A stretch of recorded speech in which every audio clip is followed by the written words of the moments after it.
দুইটা ক্লজ নিয়ে আমাদের সাধারণত ঝামেলা লাগে, তাই না? একটা সাবঅর্ডিনেট ক্লজ আর একটা কোঅর্ডিনেট ক্লজ।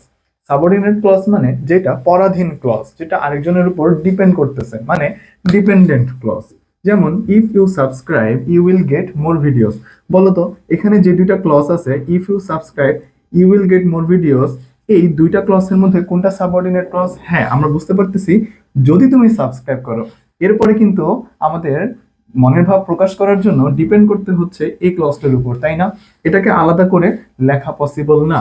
এই জন্য ইফ ইউ সাবস্ক্রাইব এটা হচ্ছে আমাদের সাবঅর্ডিনেট ক্লজ।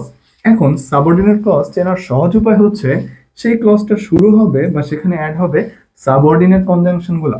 সাবঅর্ডিনেট কনজাংশন গুলা কি কি? If, unless, as, though, etc.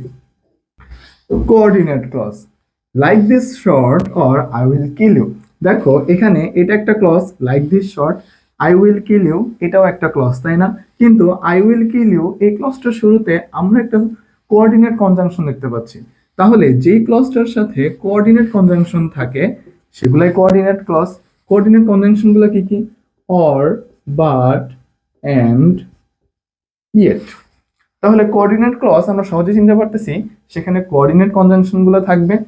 R subordinate clause যেটা ডিপেন্ড করতেছে আরেকটা ক্লজের উপর, সেটা আনলেস, অ্যাজ, দো, ইফ এগুলা থাকবে। বাকি থাকলো তাহলে প্রিন্সিপাল ক্লজ, তাই না? প্রিন্সিপাল ক্লজ কিন্তু আরো সহজ বোঝা। সেখানে একটা সাবজেক্ট এবং একটা ফাইনাইট ভার্ব থাকবে। যেমন আই উইল কিল ইউ, আমি, সাবজেক্ট আছে, কিল ফাইনাইট ভার্বও আছে। তাহলে আই উইল কিল ইউ কি ক্লজ?